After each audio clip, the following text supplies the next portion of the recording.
वहाँ पर एक बहुत ही ज़्यादा रहस्यमय मंदिर महासू देवता का बताया जाता है। न्याय के देवता माने जाते हैं हमारे जौनसार में। संत महापुरुष भी वहाँ पे दर्शन के लिए जाते हैं। तो वहाँ पे ये नहीं लगता कि कौन किस हिसाब का आदमी है, अमीर है, गरीब है या कैसा है, कुछ नहीं। ये नहीं है कि वही वीआईपी आ रहा है तो उसके लिए उस हिसाब से व्यवस्था हो। अच्छा, एक चीज़ मैंने जो सुनी है जौनसार के बारे में जी, कि जौनसार का काला जादू बहुत ज़्यादा फेमस है।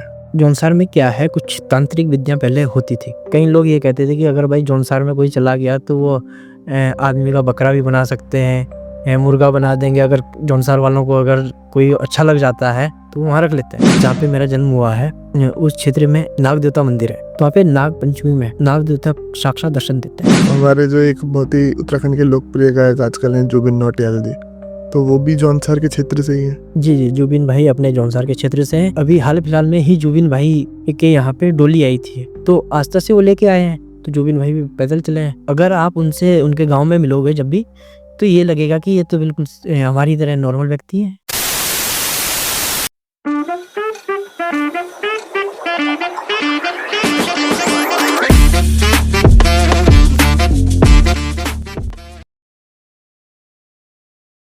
नमस्कार, स्वागत है आप सबका मिस्टिकल टॉक्स के एक और नए एपिसोड में। और मैं आशा करता हूँ आप सब बहुत ही अच्छे होंगे।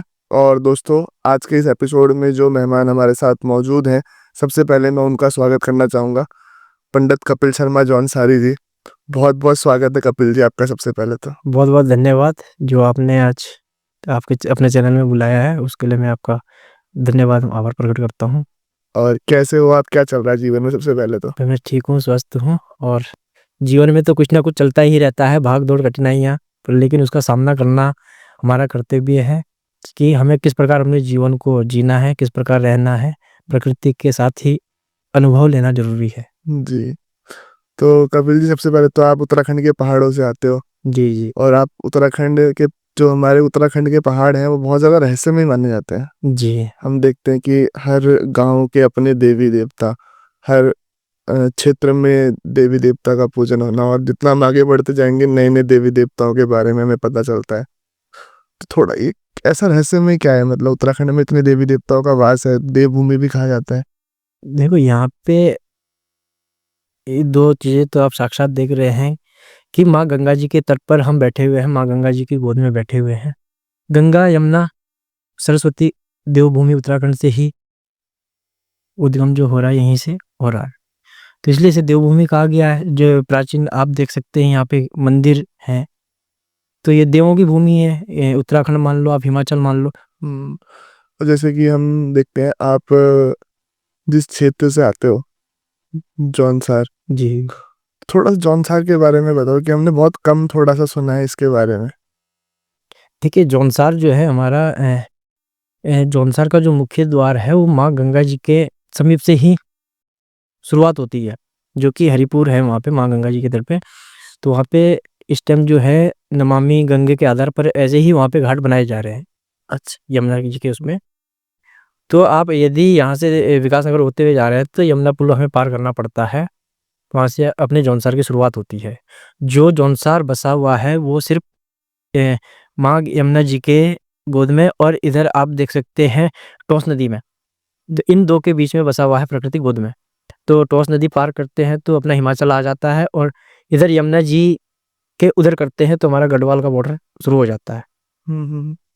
तो जैसे कि हम देखते हैं कि हमने ऐसा सुना है कि जौनसार जो है वो ना तो गढ़वाल के क्षेत्र में आता है और ना ही कुमाऊं के क्षेत्र में आता है। देखो, ये चीज़ है, अगर आपने आप जो बात कह रहे हैं ये स्पष्ट है, और कई लोगों ने ये बात कही भी है। अगर हम इसे मंडल के हिसाब से देखें तो ये गढ़वाल मंडल में जोड़ा जाता है। अगर मैं बात करूँगा राजनीतिक क्षेत्र की, तो ये राजनीतिक क्षेत्र में इसे अलग रखा जाता है, भिन्न क्षेत्र माना जाता है कि ये पिछड़ा वर्ग है, और इसमें सिर्फ 2 ही नेता है, तो इन्हें राजनीतिक क्षेत्र से अलग रखा जाता है। अच्छा, जी, तो जैसे कि हम देखते हैं कि वहाँ पर एक बहुत ही ज़्यादा रहस्यमय मंदिर महासू देवता का बताया जाता है। जी। थोड़ा मैं जानना चाहूँगा महासू देवता के बारे में कि महासू देवता कौन है और क्या उनकी कहानी है। देखिए, मासू देवता मंदिर न्याय न्याय के देवता माने जाते हैं हमारे जौनसार में। ये जौनसार से लेकर के आप देख सकते हैं जौनसार, जौनपुर, रवाई, जो कि कुछ हिस्सा अपने गढ़वाल में भी आता है, और हिमाचल में पूरा हिमाचल तो मैं कहूँगा नहीं, लेकिन जो आधा हिमाचल है वो उसमें उन देवताओं को मानते हैं। 2 न्याय के देवता माने जाते हैं और ऐसे कई क्षेत्रों से आते हैं। जो वर्तमान समय में विदेश में भी कुछ लोग रहते हैं अपने, तो वो भी प्रत्येक वर्ष दर्शन करने के लिए वहाँ पे आते हैं और नित्य पूजा पाठ का अपना वो करते हैं। उसमें ये नहीं है कि किसी भी लेवल का व्यक्ति है, प्रत्येक लेवल का व्यक्ति वहाँ पे जा रहा है। और आप ये देख लीजिए, संत महापुरुष भी वहाँ पे दर्शन के लिए जाते हैं। हमने सुना है कि उत्तराखंड के अंदर दूर-दूर से मतलब ऐसे कि कोई अगर बाहर भी बस चुका है, उत्तराखंड को छोड़ के बाहर भी, तो वो पूजा लेने के लिए करने के लिए लेकिन आता है वापसी उत्तराखंड। जी, जो मैं वो कह रहा हूँ कि प्रत्येक वर्ष का मतलब ये है, अगर जो मासू देवता का पुजारी है, पुजारी का मतलब ये हो गया कि जो जिस मंदिर का पुजारी है, वहाँ पे बारी लगती है। अच्छा। 1 महीना किसी की बारी होगी, 1 महीना किसी की बारी होगी पूजा करने की। तो जिस व्यक्ति की बारी होगी, अगर वो अपने गृह क्षेत्र से बाहर है, चाहे वो अपने भारत में हो या भारत से बाहर हो, लेकिन जब उनकी बारी होगी पूजा करने की, तो स्पष्ट रूप से वो अपने गाँव आएँगे। तो जितना समय उनका रहेगा पूजा करना का, तो पूजा में अपना रहेंगे। जो भी मंदिर के नियम रहते हैं, उसी आधार पर वो अपना पूजा पाठ करते हैं। अच्छा। हुँ। हमने तो सुना है कि वहाँ पर जैसे महासू देवता मंदिर में अम, मतलब अगर आप जाते हो तो वो आपके बारे में बता देते हैं, आपके जीवन में कुछ भी परेशानी अगर चल रही है कुछ भी, तो ये थोड़ा-सा क्या प्रथा है वहाँ की, थोड़ा मैं जानना चाहूँगा? देखिए, जैसे मासू देवता मंदिर में हम जा रहे हैं, यदि हमारी कुछ परेशानियाँ हैं, तो वहाँ पे पुजारी तो होते ही हैं, लेकिन वहाँ पे माली होते हैं। माली जिसे हम कहेंगे कि जिन पे डोली खिलती है, देव डोली आती है, तो वही इसके चावल देख के ही बता देंगे कि क्या समस्या है।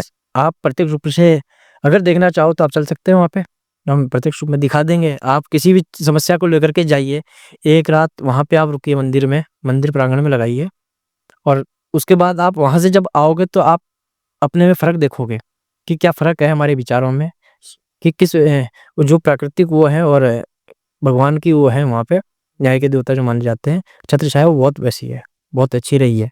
मतलब चावल का आपने बताया, तो चावल का कैसे होता है मतलब? वो चावल अपने आप ही देंगे। अगर आपको कुछ पूछना है, अगर आपको डाउट है, तो वो आपको रखने के लिए देंगे कि आप 2 जगह या 3 जगह जहाँ भी रखना है, तो आप बता दीजिए। आप अपने मन में ये विचार कर लीजिए कि कौन, अगर आपका कोई दुश्मन है, तो आप उसके नाम से रख लीजिए। स्वीट। तो वो चावल फेंक के ऐसे मारेंगे कि ये गोटी आपकी उसकी है, आपके दुश्मन की, या आपके परिवार का जो कुछ ऐसा कर रहा है, तंत्र-मंत्र, ये वो कर रहे हैं। जो भी आपकी द्वेष भाव किसी का होता है, तो स्पष्ट रूप से आ जाएगी। अच्छा, तो सब बता देते हैं। हाँ, ये प्रत्यक्ष है उसमें। तो जैसे कि महासू देवता जो हैं, ये इनके मतलब प्रकृति की कोई कहानी हो या कुछ ऐसा? जब जौनसार बावर क्षेत्र में कृमिल नाम का एक राक्षस अपना अत्याचार फैला रहा था वहाँ पे, तो लोगों के प्रति, तो वहाँ के जो लोग थे वो बहुत दुखी थे। तो वहाँ पे एक पंडित जी रहते थे, तो उन्हें किसी ने बताया कि आपकी जो है, ये समस्या दूर करने के लिए आपको कश्मीर साइड जाना पड़ेगा, वहाँ पे कोई पंडित जी हैं, उन्हें लेके आना पड़ेगा। तो ये वहाँ गए, तो वहाँ जो भी रहा होगा, पूर्वों की बात है ये, कई सदियों पुरानी है। हुँ। तो वो वहाँ से जब उन्हें कहा कि आप जाइए अपने घर जाइए, मैं वहीं आऊँगा। तो तब वहाँ पे जो गए थे हुणा भाट जी, अच्छा। हुणा भाट जी के नाम से ही हनोल पड़ा है, जबकि हनोल का पूर्व नाम चक्करपुर था, तो हुणा भाट जी के नाम से वो पड़ा। तो वहाँ पे जब मंदिर में वो महाशिव प्रकट हुए, जो महाशिव देवता है, वो महाशिव के ही अवतार है। अच्छा। जी, तो इसमें ये 4 भाई हैं, महाशिव देवता हो गए, पबासी महाराज हो गए, और आपके बाशिंग महाराज हो गए, और चालदा महाराज हो गए। तो जब हम हनोल मंदिर के लिए जाएँगे, तो पहले हमें मिलेंगे बाशिंग महाराज, मेंद्रत में है, फिर अपना बोटा मासू। तो हनोल मंदिर को जो है, मासू नाम से, तो बोटा मासू ही कहा जाता है, क्योंकि वो एक ही अपने स्थान पर है। तो ऐसे ही चालदा महाराज जी हैं, तो चालदा महाराज की जो डोली है, वो चलती-फिरती डोली है। कहीं वर्ष कहीं रुकेगी, कहीं वर्ष कहीं रुकेगी। अगर आपने अभी लगभग मेरे हिसाब से ये 21 की बात है, तो मोना में डोली थी, तो 150 साल बाद समाल्टा गाँव में डोली आई है। तो 150 वर्ष आप लगा सकते हैं। तो जो लोगों ने देखी है, तो 150 वर्षों बाद ही वहाँ के दर्शन करे हैं, जो कि मैं उस डोली को लाने में भी वहाँ पे मौजूद था। तो हमारे कई गाँव के जो ऐसे होते हैं, तो मुख्य 2-2 लोग बुलाए गए थे। तो गाँव के स्याणा बोले तो मुखिया, तो गाँव के मुखिया होने के नाते मुझे भी परिवार से भेजा गया। एक भाई हमारे और थे गाँव से, तो वो भी वहाँ मोहना से गए थे। तो 3 दिन में हम वहाँ से मोहना से आए थे, समालटा में रुके थे। तो उस टाइम भी हज़ारों की उसमें भीड़ रही, तो साक्षात दर्शन करे हैं लोगों ने। उसके बाद वर्तमान समय में तसों गाँव में है, तो जो जेठी खत कहा जाता है, तो वो सबसे प्यारी खत चालदा महाराज की है। तो सबसे ज़्यादा समय महाराज वहाँ पे रुकते हैं। वर्तमान में वही हैं। 25 में शायद अब दूसरे गाँव में चले जाएँगे। तो ऐसे उनको किसी को भी अगर उनकी डोली के दर्शन करने हो तो कहाँ पे जाना होगा अभी? जैसे अभी अगर आपको दर्शन करने हैं तो मंदिर में ही है डोली। अच्छा, डोली मंदिर में है तो आप दर्शन कर सकते हैं। नहीं तो जैसे अभी वहाँ से जब दूसरे गाँव में जाएगी, तो डोली घर से मंदिर से बाहर निकालते हैं, तो उस टाइम सब कंधा भी लगाते हैं, कंधे पे उठा लेते हैं डोली को, तो ये पद यात्रा चलती रहती है।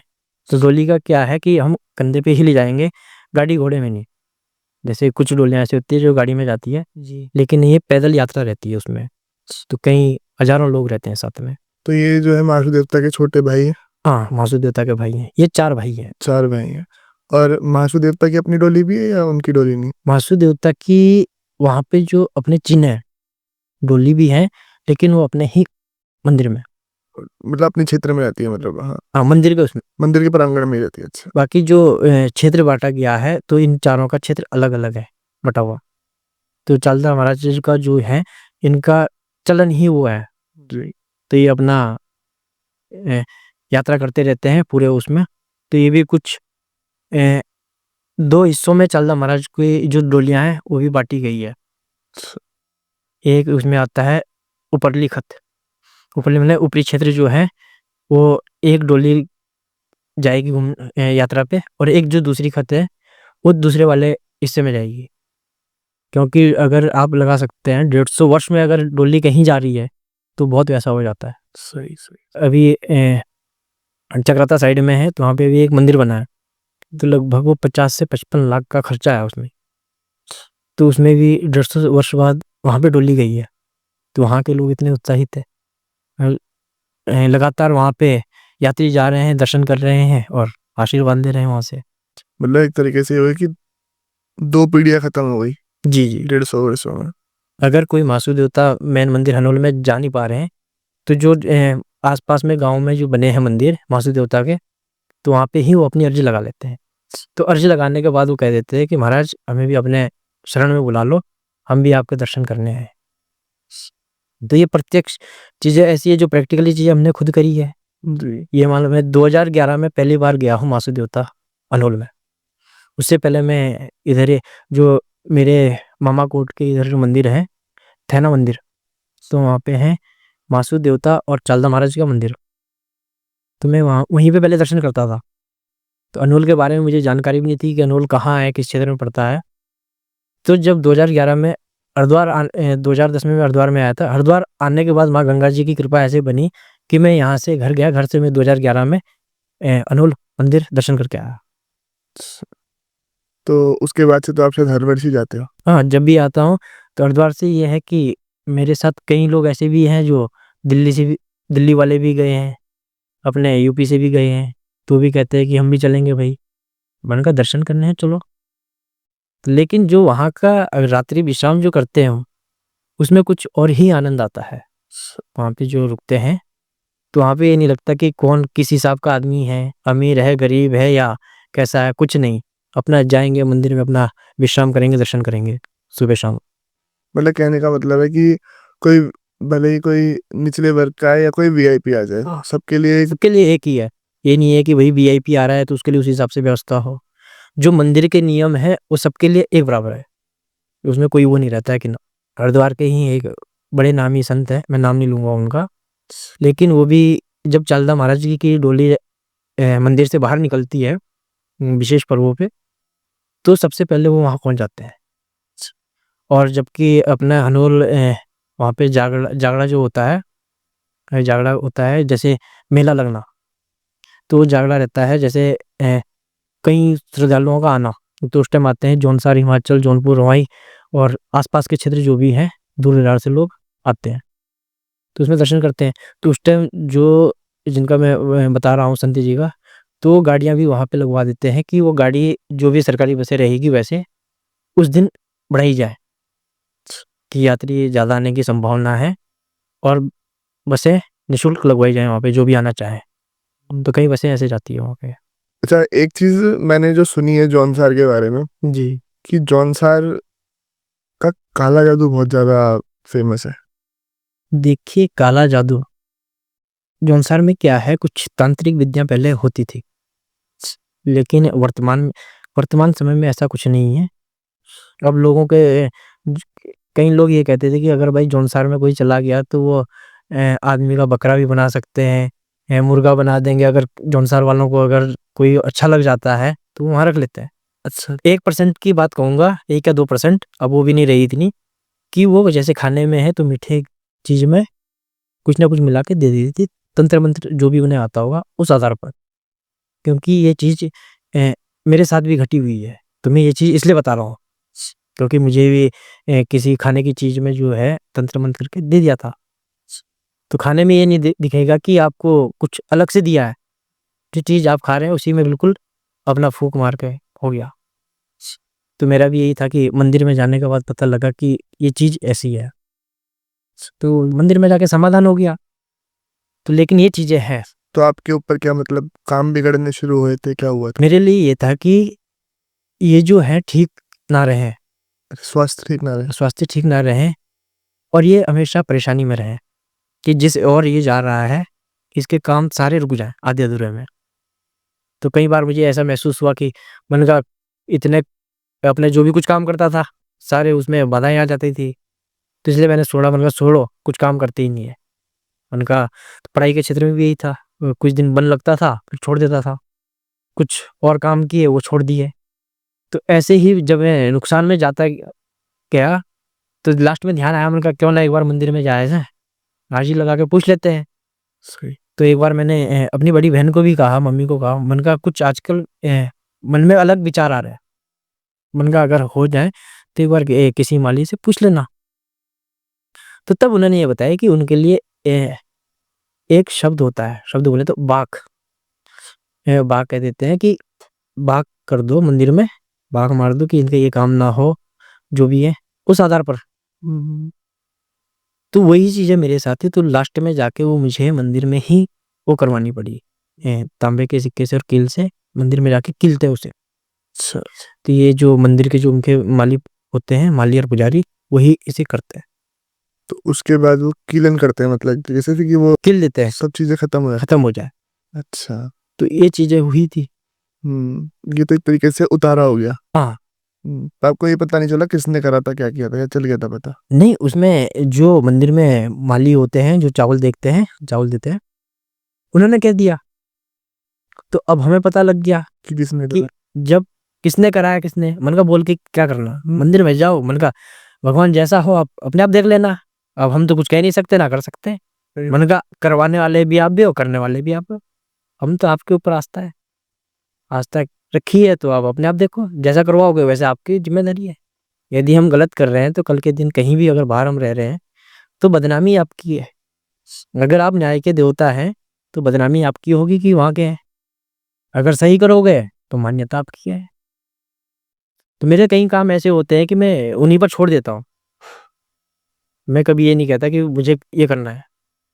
जो भी कुछ काम करूंगा तो सबसे पहले उनका नाम लेकर के अपने मंदिर का और देवता का, उसके बाद मैं गंगा माँ का नाम लेता हूँ कि अब दोनों तालमेल देख लो अपना, अगर गड़बड़ होता है आपके तो आपकी जिम्मेदारी है, मुझे कोई नहीं कहेगा, मैं बालक हूँ आपका, ये तो आपकी जिम्मेदारी है, बालक को किस रास्ते से चलवाना है, सही करवाना है तो करवाओ, गलत करवाना है तो आपकी इच्छा। तो ये चीजें रहती है। जैसे अभी आपने बताया कि लोग जैसे वहां पे कीलन कर दिया जाता है, तो अगर वो कीलन मतलब जैसे कर दिया, तो अगर कोई बाहरी बंदा तीसरा पर्सन आकर उसे छेड़ दे, कुछ कर दे या करे, तो उसके बाद कुछ प्रभाव होते हैं उसके? देखो, ये किलन में बता दूं आपको, किलन 2 प्रकार के होते हैं। एक किलन हो गया है आपका मंदिर में, जी। और एक किलन होता है कि घर पे ही हम करवाते हैं। जी। घर में करवाने का वही तरीका है कि आप तांबे का सिक्का लेकर के, कील लेकर के, वो एक नसवा होता है, नसवा और ग्रेट। ग्रेट एक इधर पता नहीं उसे क्या कहते हैं उस भाषा में, लेकिन वो गर्मी में भी ही अपनी जड़ फैलाता है, हरा ही रहता है, पर इतना जैसे अपना कद्दू होता है ना, कद्दू की तरह वो दिखता है। तो उसमें हरे गिलोय की तरह पत्ते रहते हैं, हरे हरे। तो उसकी बेल निकलती है, जहाँ पे वो जाए काट के फेंक दो तो वो जम जाएगा। तो ग्रेनेड वो उसमें पूजा में आता है। और आपने अगर देखे हो जो हल हम लगाते थे पहले, तो उसमें एक नसवा रहता है। नसवा बोले तो जो कील सी रहती है जिससे हम जमीन के 2 फाड़ करता है, उसे नसवा कहा जाता है। तो वो पहाड़ी क्षेत्रों में वर्तमान समय में बहुत होते हैं, लेकिन जहाँ वो सुविधाएं हो गई ट्रैक्टर की, वहाँ तो मिलना मुश्किल है। तो वो नसवा कीलने के काम आता है। उसे जब हम कीलते हैं तो चौराहे पे कीलते हैं, ये नहीं है कि हम कहीं वैसे, वो चौराहे पे कीला जाता है। लेकिन उसे छेड़ने से कोई वो नहीं है। लोगों का भ्रम ये रहता है कि अगर नसवा है वहाँ पे, नसवा कील लगी है, तो हमें इसके बाहर नहीं घूमना, या चक्कर जैसे कहीं से हम होके आते हैं तो कि भाई साइड से बच के निकलो।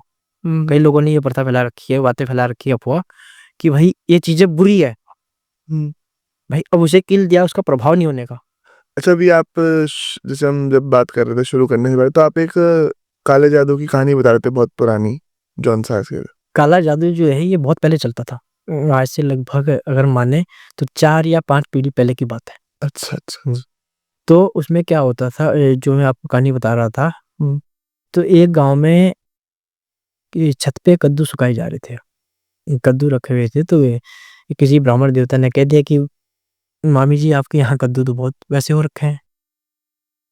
तो जो वहां पे मामी जी थी, देवी थी, उन्होंने कुछ ऐसे ही कह दिया होगा, देने से या तो मना कर दी होगी या कुछ। तो उन्होंने क्या करा, अपने जो पंडित जी थे, जादू के बस में वो कद्दू ही चलाने स्टार्ट कर दिए कि चलो भाई तुम मेरे साथ चलो। तो कद्दू चलते रह गए। तो लोग वहां पे जो मौजूद उस समय जो मौजूद थे लोग, कहने लगे कद्दू कैसे गए। तो वो कद्दू अपने आप ही चलने लग गया। तो पहले काला जादू होता था कि काले जादू एक गांव में आग लग गई थी, अच्छा। किसी बात को लेकर के आपस में, तो वहां पे आग लगा दी।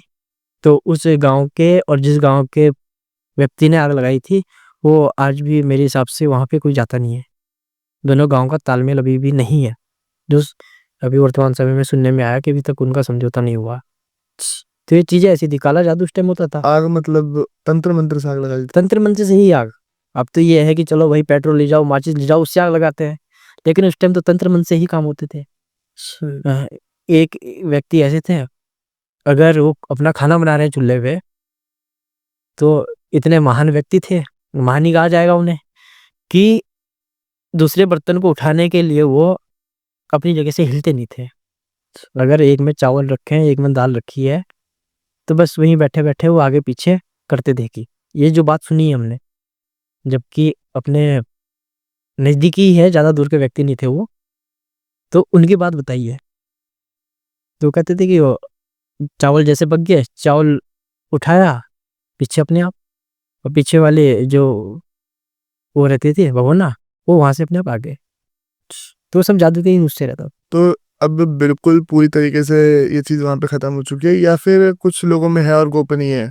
नहीं, अब ये चीजें वर्तमान समय में मैंने भी कहीं देखी नहीं है, और अगर होगी तो 1% का मैं दावा कर सकता हूँ कि हाँ 1% हो सकती है। वो भी गोपनीय है, गोपनीय है, खुल के कोई नहीं खुल करता? के कोई नहीं करता। क्योंकि एक बार जैसे अपने यहाँ हम आसन देते हैं बैठने के लिए, तो एक आसन दिया था, तो कोई व्यक्ति वैसे ही आ गया, तो आपस में थोड़ा सा वो रहता है, जैसे मजाक में करते हैं।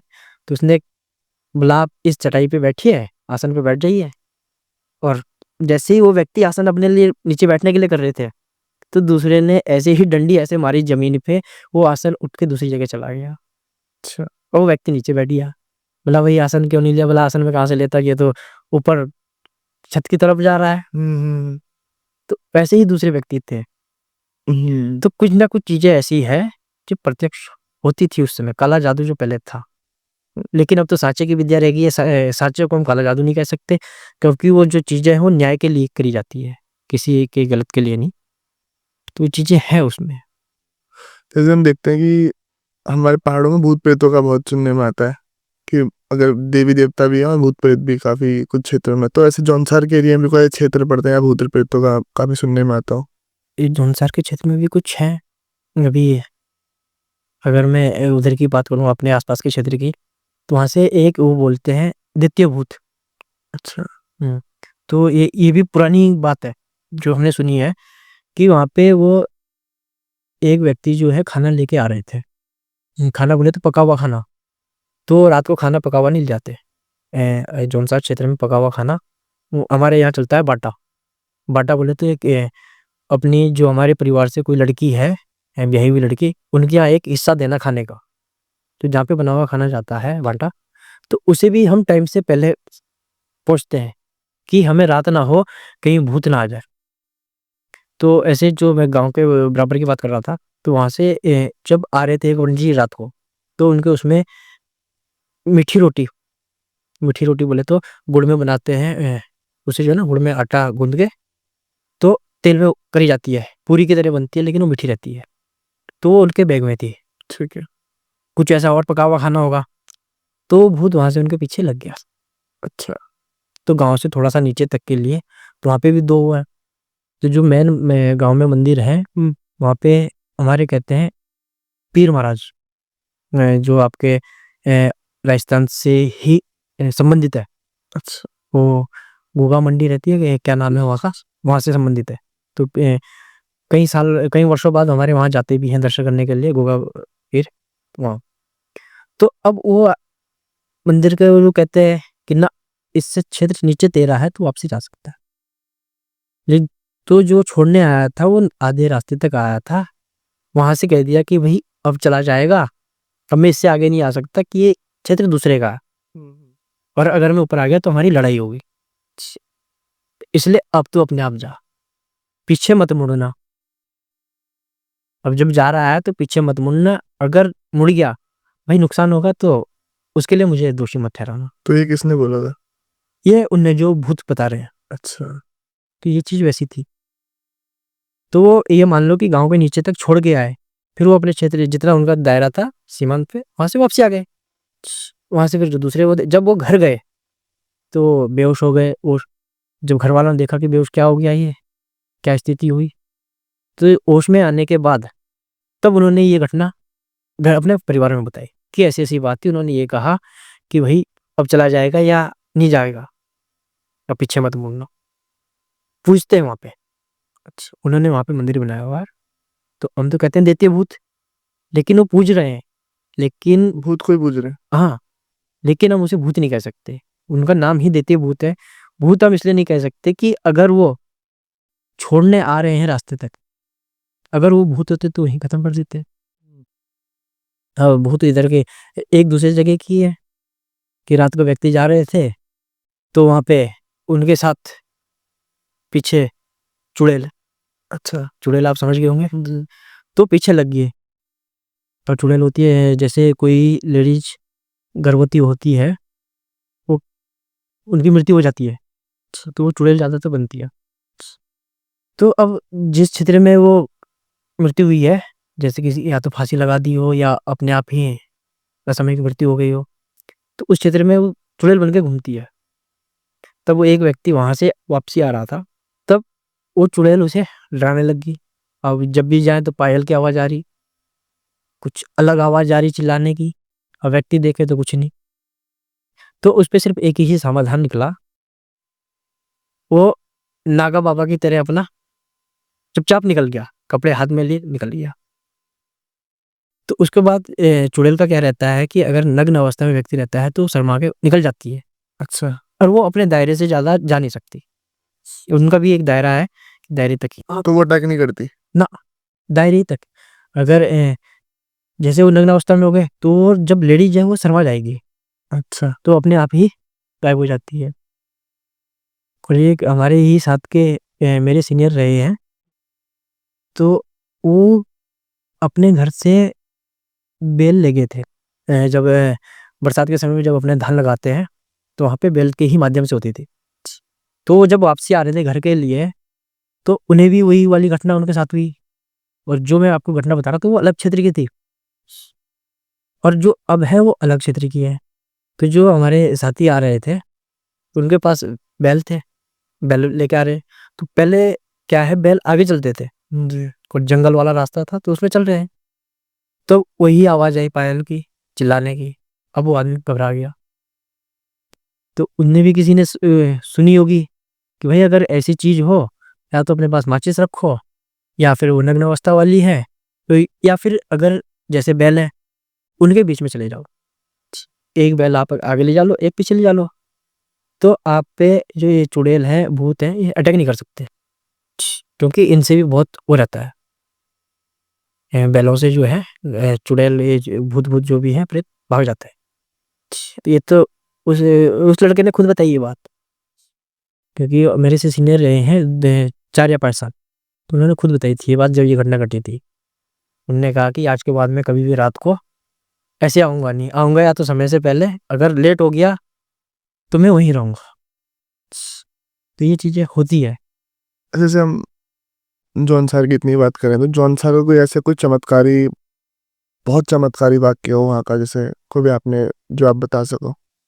देखो, जौनसार के मंदिर की चमत्कारिक ऐसे तो कहीं रहस्य है चमत्कारिक, लेकिन जो प्रत्यक्ष देखे गए हैं, जो मैंने बचपन से लेकर के अभी तक हैं, अपना जहाँ पे मेरा जन्म हुआ है, उस क्षेत्र में नाग देवता मंदिर है। अच्छा। ये आपका हरिपुर से थोड़ा-सा आगे जाके लगभग 4 किलोमीटर आगे है। कल से हरिपुर जब जाते हैं तो वहाँ। तो कई बार ऐसा होता है, किसी को साँप ने डस दिया है, तो व्यक्ति मर जाते हैं। लेकिन वहाँ पे चमत्कार ये है कि कहीं से भी व्यक्ति अगर आया हुआ है, तो वहाँ के लोग मंदिर में पूजा करके और जो भी कुछ है अपनी जड़ी-बूटी देके, तो आदमी को सही अवस्था में ला देते हैं और कोई नुकसान नहीं हुआ। ऐसे कई चीज़ें भी है उसमें। तो अगर नाग देवता रोष में होते हैं, अगर हम किसी बात को मान नहीं रहे या हमने उनके खिलाफ कुछ कर दिया है, तो फिर रोष में भी होना ये स्वाभाविक है। तो उसमें फिर नुकसान भी होता है। लेकिन नुकसान होने से पहले ही मंदिर में अगर आप जाते हैं, जो माली होते हैं उनसे पूछवा लो, पुजारियों से पूछ लो कि क्या ऐसे हुआ है। तो मंदिर का मैंने एक तो पहले जब मैं लगभग 5 से 7 वर्ष के बीच की बात है ये, तो साँप बिल्कुल मेरे आगे से ऐसे गया, डसा नहीं है, ऐसे आ गया। और एक बार मेरे पैर के नीचे से गया है, मेरा पैर साँप के ऊपर पड़ा है, लेकिन डसा नहीं है, क्योंकि गनीमत रही है, आशीर्वाद रहा है नाग देवता जी का भी। तो ऐसे ही वहाँ पे आप जब भी कभी समय मिले तो एक बार देखिएगा, तो वहाँ पे नाग पंचमी में नाग देवता साक्षात दर्शन देता है। वहाँ पे पहले पीपल का पेड़ होता था, जो वर्तमान समय में हाल-फिलहाल 2-3 महीने पहले ही वहाँ से गिर गया है। मंदिर को उसमें स्थान खाली कर दिया है। वहाँ 2 पेड़ होते थे पहले, एक हल्दू का होता था और एक पीपल का। तो हल्दू का पेड़ गिरने के बाद वहाँ पे जब मालियों से हमने वहाँ के जो पुजारी हैं, सियाना है, जो भी गाँव के वो है समिति के लोग, उन्होंने माली से पूछा कि क्या चीज़ है? क्योंकि जल्दी-जल्दी जो मंदिर की चीज़ है वो हम ऐसे छेड़ते नहीं हैं, जब तक हमें आज्ञा ना मिले मंदिर के पुजारी की या जो माली होते हैं। तो हल्दू के पेड़ के जगह माली ने कह दी कि ये मैंने अपने मंदिर के लिए यहाँ पे स्थान बनाया है, अब यहाँ पे स्थान बनाओ। तो उस समय की बात है कि वन विभाग के कुछ लोग आए थे, तो वहाँ पे जूते लेके चले गए थे। अच्छा। मंदिर की तरफ जो है, तो उन्होंने ये सोचा कि पीपल का पेड़ है यहाँ पे, क्या हुआ है? और कुछ को पता भी था लेकिन माने नहीं, अपने उस पे घमंड में थे। तो उसमें हमारा क्या है, चमड़े की बेल्ट ले जाना मना है। जौनसार बाबा क्षेत्र में किसी भी मंदिर में जाओगे आप, तो वहाँ पे चमड़े की चीज़ें अंदर ले जाना मना रहती है, तो इसलिए भारी रहती है। तो वो लेके गए, जब वो नापने लगे उस लकड़ी को, तो उन्हें एक आवाज़ ऐसी आई कि ऊपर से जो पीपल का पेड़ था, वो टूटने की सी आवाज़ आई। जबकि वो टूटा नहीं, वो वैसे ही प्रत्यक्ष पेड़ था। लेकिन जब कुछ वैसे थे उसमें पहाड़ी क्षेत्र के जो व्यक्ति होंगे उसमें, उन्होंने कही कि मैं इस पेड़ को हाथ नहीं लगाऊँगा। या तो आप किसी टीम को, अन्य लोगों को ले आइए, और या फिर यहाँ के लोगों से अनुमति ले लीजिए कि अगर ये चीज़ वन विभाग की है, ठीक है। लेकिन जो मंदिर का वो दिख रहा है, इसके खिलाफ मैं जा नहीं सकता। तो आ गए। तो जब वहाँ पे पूछाया तो ये कही कि हाँ, यहाँ पे आप मंदिर बना दो, जो लकड़ी है वो यहाँ पे मंदिर के लिए लगा दो। तो वन विभाग वाले भी उस लकड़ी को छोड़ के गए थे। जो वहाँ पे जंगलात वाले थे आए, उन्होंने अपना लापा छापा करा, उन छोड़ दी कि चलो भाई ये मंदिर के लिए काम आएगी। तो वो जो उसी के बराबर में पीपल का पेड़ है, वो अभी 3-4 महीने पहले ही गिरा है। तो वहाँ पे भी जो मंदिर था, नाग देवता वहीं दर्शन देते थे, वहीं पीपल के पेड़ पे। और अभी जो नाग पंचमी गई थी, उसमें भी लगभग रात के 12 से 1 बजे के बीच में नाग देवता ने दर्शन दिए। मीडिया में भी वो बहुत प्रसारित हुआ है, उसमें प्रिंट मीडिया में भी और टेलीविजन में भी। वो सीधा पीपल के पेड़ पे ऊपर दिख रहा है। वो तो इतना विशाल पेड़ है कि हद से भी ज्यादा। तो जब देखा तो ऊपर ही, मैंने कई बार मैंने खुद देखा है, जब वहाँ की डोली जब 3 वर्ष में निकलती है यमुना स्नान के लिए, तो पैदल पद यात्रा करते हैं। तो जब वहाँ पे जाते हैं तो हजारों की संख्या में यात्री रहते हैं उसमें, श्रद्धालु लोग जो रहते हैं। तो हर व्यक्ति ये सोचता है कि मैं जो पालकी होती है, डोली होती है, कि मैं कंधा लगा लो, कि मैं भी शरण में आया हूँ देवता के, तो कंधा लगा लो। तो हर आदमी अपने कंधे लगा लेता है। तो जब मंदिर की जो डोली को नहलाते हैं, जो उसमें चीने रहते हैं, और वहाँ के मंदिर में जो नाग रखे हुए होते हैं, उसके पीतल के और चांदी के भी है जो भी, तो वो नहलाते हैं। तो वहाँ पे नाग देवता साक्षात दर्शन देते हैं। एक बार आएंगे ऐसे डुबकी लगा के, वो ऐसे निकलते रहेंगे। तो उसमें भी ये है, जिन्होंने देख ले भाग्यशाली है, जिन्होंने नहीं देखे फिर वो। तो जो पिछली बार जब डोली आई थी, तो हम भी खुद थे। तो वहाँ पे एक उसमें तालाब सा था, वहाँ पे बड़ी देर तक लोगों ने देखा, वो भी सोशल मीडिया पे बहुत प्रचारित हुआ। तो जो चीजें प्रत्यक्ष है वो तो मानते हैं, लेकिन कुछ चीजें ऐसी है जो अप्रत्यक्ष है, उसे भी मानना पड़ेगा, स्वाभाविक चीज है ये तो। अच्छा कपिल जी, एक चीज हमें सुनने में आती है कि ना महासू देवता का जो मंदिर है जौनसार में, वहाँ पे कुछ बड़े बड़े पत्थर बताए जाते हैं, जी, और उसको ऐसा बोला जाता है कि वो भीम के कंचे हैं, वो उठाए नहीं जाते लोगों से। कि वो उठाए भीम के कंचे हैं, वो कई लोग यही कहते हैं। और जो बात उठाने की है, अगर हम श्रद्धा से जाते हैं तो मामूली सा व्यक्ति भी उसे उठा लेगा। अच्छा, लेकिन हम अगर ये जाएं कि ये पत्थर छोटा सा है, ये तो मैं एक हाथ से उठा के धर दूं, तो घमंड में उठने के नहीं, चाहे कितना ही बलवान हो, चाहे कितना ही पहलवान हो। मैंने खुद प्रयोग किया है, तो छोटा वाला पत्थर मैंने आराम से उठा लिया है। तो फिर मैंने ये सोचा कि मैंने कहा जब छोटा वाला इतना उठ गया तो उनका बड़ा भी उठ ही जाएगा, तो बड़ा वाला उठा नहीं। लेकिन मेरे ही जैसा एक व्यक्ति और था, उसने पहले बड़ा ही उठा लिया। लेकिन वो आस्था है, यदि हम आस्था पे जाते हैं, आस्था पर ही कि ये चीज़ ऐसी है। अब हम घमंड में अगर जा रहे हैं कि ना भाई हम हट्टे कट्टे व्यक्ति हैं, हम उठा लेंगे, तो लेकिन वो उठा नहीं पाते। आप प्रत्यक्ष देख लीजिए, किसी को जो हट्टा कट्टा हो उसे ले जा लीजिए, और कोई आस्थावान हो तो उनसे उठवा लीजिए, अगर वो दोनों कंचे उठा दें एक साथ। लेकिन जो छोटा वाला कंचा है वो मैंने ही उठाया, ऊपर कंधे तक, अपने कंधे को घुमा के रखा है वापसी। तो लेकिन जो बड़ा है वो आधा ही उठा मेरे से भी। तो कई लोग ऐसे हैं, दोनों ही को उठा लेते हैं, एक बार एक उठा लिया, एक बार एक उठा लिया। लेकिन उस पे भी आस्था होनी चाहिए। अब हम यहाँ से जा रहे हैं, हम निकले हैं कि हम जा रहे हैं मासू देवता मंदिर। अब हम जा रहे हैं कि ना भाई मैं तो कंचे उठा के आऊंगा वहां से, कि एक बार मैं भी देखूंगा कंचे कितने भारी है। तो लेकिन वो भाव नहीं होना चाहिए व्यक्ति के मन में। किसी भी मंदिर में जाओ, वहां का कुछ ना कुछ होता ही है। तो इसलिए आस्था से जाओ और आस्था से दर्शन करो। जो चीजें हैं वहाँ पे, अगर कुछ जानकारी है तो ठीक है, ना है तो उसे पूछ लो कि वे किस आधार पर है। तो ये चीजें वहाँ की कंचों का सबसे बड़ा वो रहता है वहाँ पे।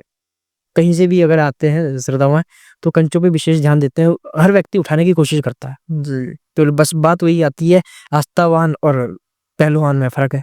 सही।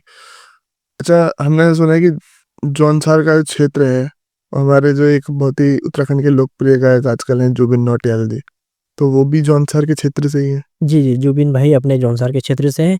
उनके पिताजी जो हैं श्री रामशरण नौटियाल जी, उत्तर प्रदेश सरकार के जिला पंचायत रहे हैं, उत्तर प्रदेश सरकार में। तो उस समय के वो जिला पंचायत अध्यक्ष हैं। जब उत्तराखंड एक ही था। हाँ, जब उत्तर प्रदेश उत्तराखंड पूरा एक ही था, उस समय के वो जिला पंचायत रहे हैं।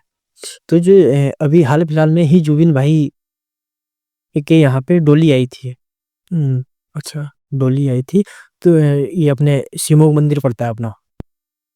तो वहाँ से जब डोलियाँ आई थी तो हज़ारों लोगों ने दर्शन करे हैं वहाँ पे। लगभग रास्ते में जगह-जगह स्वागत किया गया है। उनके घर पे ही मतलब आई थी? हाँ, जुबिन भाई के ही घर पे आई थी। उनकी भी कुछ मनोकामना होगी, तो आस्था से वो लेके आए हैं। तो जुबिन भाई भी पैदल चले हैं। ये मान लो कि उनका कहीं शो होना था बाहर, तो वो शो करके सीधा वहीं पहुँचे।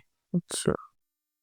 उन्होंने ये जो लोगों के उससे मुझे सुनने में आई, उन्होंने ये कहा था कि अगर इस शो को मुझे छोड़ना होता तो मैं इस शो को भी छोड़ देता, लेकिन जो मेरी आस्था है उसे मैं नकार नहीं सकता। तो पैदल चले हैं वो, कई किलोमीटर पैदल चले हैं। जुबिन नौटियाल जी भी पैदल चले हैं और उनके पिताजी भी पैदल चले हैं।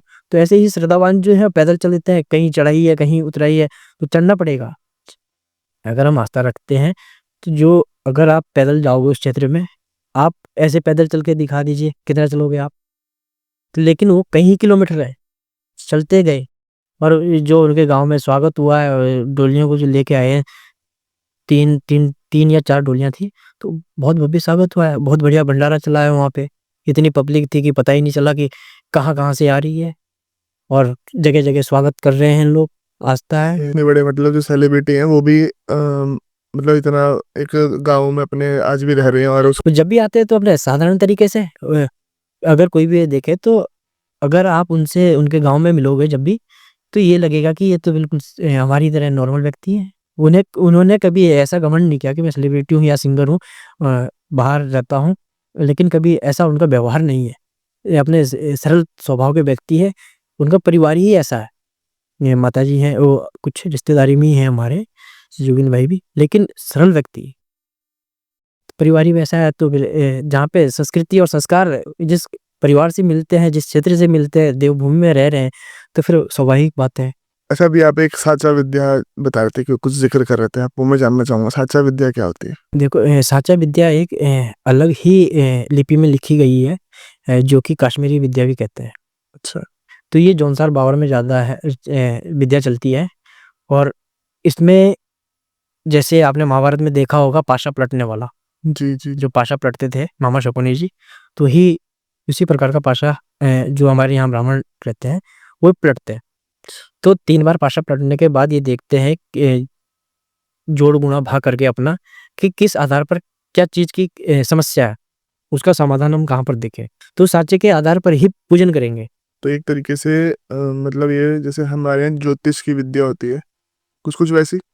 हाँ, जैसे इधर ज्योतिष की होती है, तो वो साचे में ही अपना सब निकल जाता है। अब अगर हम कहें तो हमें जो प्लेन में हम रह रहे हैं या शास्त्रों के आधार पर हम चल रहे हैं, तो हमें उसमें ज्योतिष अलग सीखना पड़ता है, कर्मकांड अलग सीखना पड़ता है। लेकिन साँचे में सारी ही एक ही वो है। एक साँचे में कहीं पूजन का वो दिया गया है, तो वहाँ पे आप आराम से कर सकते हैं। साँचे की विद्या अभी चल रही है, अपने पंडित सुरेश जोशी जी हैं, मैपावटा वाले अच्छा। और उनके दादाजी रहे हैं, पंडित केसराम जी और अपने परवेश शर्मा जी जड़ियाना से हैं। तो ये साँचा के बड़े विद्वान हैं। तो साँचे के माध्यम से तो इतनी अगर कोई सीखे तो सबसे बढ़िया है उसमें। लेकिन सीखना आज की जो युवा पीढ़ी है उन्हें थोड़ा-सा कठिन है सीखने के लिए। क्योंकि जो लिपि है वो थोड़ा-सा पढ़ने में वैसी है। कठिन हो गया और बाकी आजकल थोड़ा-सा आज की जनरेशन को सब कुछ जल्दी भी चाहिए होता है। और सारी चीज़ें जल्दी चाहिए, दूसरी बात ये है कि अब अंग्रेजी पढ़ रहे हैं। अब जो कुछ पहले के जो हमारे पुराने वो हैं, वो उस समय कहाँ पढ़े थे? कहाँ संस्कृत संस्कृत पढ़े थे? कहाँ हिंदी पढ़े थे? वो तो अपने गए गाँव में गाय-भैंस चुगा रहे हैं, तो वहीं लिखा हुआ देख रहे हैं, उसी पढ़ रहे हैं अपने आप। तो इतने शिक्षित ही नहीं हुआ करते थे उस टाइम। तो साँचे की विद्या उन्होंने ग्रहण कर ली, जबकि अपने लोग पढ़ के भी उसे ग्रहण नहीं कर पाए हैं। सही। मैं तो धन्यवाद करता हूँ उनका आचार्य परमेश शर्मा जी का, जो अभी भी साँचा विद्या अपनी प्रचलन को बढ़ा रहे हैं। पंडित सुरेश जोशी जी मैपावटा वाले एक अध्यापक होने के साथ-साथ में वो साँचा विद्या को आगे बढ़ा रहे हैं और कई लोग जैसे रविवार की छुट्टी होती है तो उनके यहाँ आदमी बैठे रहते हैं कि पंडित जी हमारे बारे में बताओ। आप अगर कि जब भी आपको समय मिले मैं आपको मिलवाऊँगा उनसे कि देखो वहाँ पे कैसे भीड़ रहती है, कि साँचा विद्या क्या है? असली चीज़ें तो जो मेन गहराई है वो सारी चीज़ें वो बता देंगे। क्योंकि जब हम उस चीज़ में गए नहीं है तो इतनी हमें गहराई भी नहीं पता होगी। सही बात। वो इनके जिसे कहते हैं महान पंडित, वो तो इस चीज़ के बहुत वैसे हैं। कपिल जी, सबसे पहले तो बहुत-बहुत धन्यवाद और बहुत ही मज़ा आया आपके साथ ये चर्चा करके आज। जॉन सार के बहुत ही बढ़िया किस्से आपने बताए हैं और मतलब कहते हैं ना कि फिर भी गढ़वाल, कुमाऊँ के किस्से हम सुनते रहते हैं, पर जॉन सार का मतलब उस इलाके के किस्से हमने बहुत कम सुने थे। कुछ डाउट्स भी थे, कुछ आधी-अधूरी बातें पता थी, वो आज आपसे बहुत अच्छे से, बहुत ही गहराई से चीज़ें पता चली हैं। जॉनसार का तो एक पिछड़ा वर्ग है, इस वज़ह से थोड़ा-सा पीछे ही रह गया है वो। अगर हम देखें तो कहते हैं कि पिछड़ा वर्ग है तो उसमें कुछ नहीं है। लेकिन वहाँ के कहीं आई से, कहीं पीसीए से सब मासूद होता की देन है। उसमें भी देख लीजिए आप उत्तराखंड के किसी भी क्षेत्र के लगा कर के देख लीजिए या जौनसार के प्रशासनिक अधिकारी देख लीजिए। उसमें भी जब कि जहाँ की कृपा रहती है वहाँ पे उस आधार पर मुझे कि किसी राजनीतिक व्यक्ति ने ये कहा था कि ये कपिल शर्मा कौन है? कुछ फेसबुक पे पोस्टबाजी को लेकर के, तो मैंने उसमें ये लिख दिया था, मैंने कहा आज से तुम कपिल शर्मा को नहीं पहचानोगे, कपिल शर्मा जौनसारी को पहचानोगे। कपिल शर्मा जौनसारी कौन है?